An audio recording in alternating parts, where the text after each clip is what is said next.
Hello, my name is Makosi and welcome to this week's episode of Makosi Today, where we talk about toxicity, toxic relationships, and where we ask ourselves the question, could I be the toxic one in the relationship? And how can I be less toxic, or how can I be alkaline? Because the opposite of toxicity or toxic is alkalinity, right? So how can I be an alkaline person in a relationship, not just love, romantic relationships, but relationships with your brothers, your sisters, your friends, work, you name it.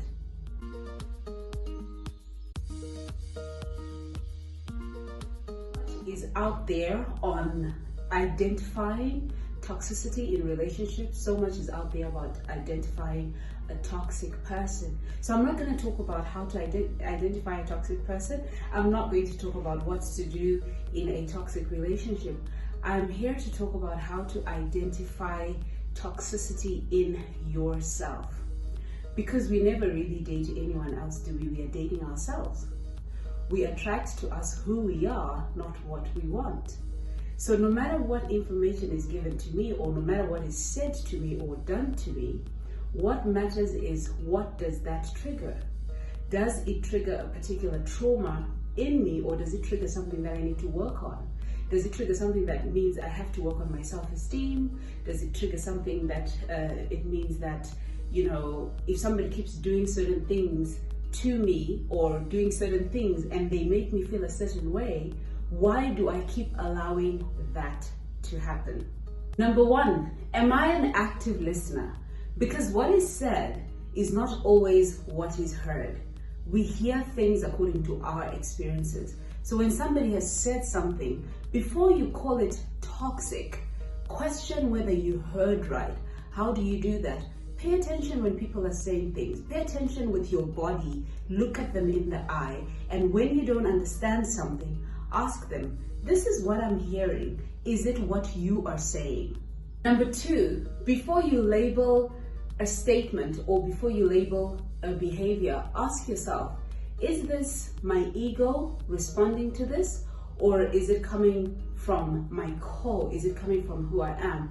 Because sometimes our egos get triggered, and every time our egos get triggered, they're triggered by somebody else's ego. And when it's ego against ego triggering, the Bible says you can't fight darkness with darkness. Only light drives out darkness. So you have to ask yourself, is this my ego that is responding to this statement or this behavior? And number three, always assume positive intent. If you're always looking for toxicity, or if you're always looking for the bad in people, guess what? That's exactly what you're going to find. Because we are not perfect. We are not perfect creatures. We are progressive creatures. So every time you look at someone, especially if you care about them, ask yourself, am I always looking for the good, or am I actually looking for the bad? Because relationships are just like Google, really. You go to Google and Google gives you the answer of the question that you ask. The quality of our lives is decided by the quality of the questions that we ask. So when you look at people, are you looking at them with the positive eye, or are you looking at them with a negative eye? If this video and any of my videos actually help you, remember to subscribe, like, comment, turn on your notifications so that you don't miss anything Makosi Today, and share the video with someone, especially this particular one. If it has helped you, share it right now. Until next time, take care of yourself and take care of each other. Remember, I believe in you, and I'm not going to stop until you believe in you.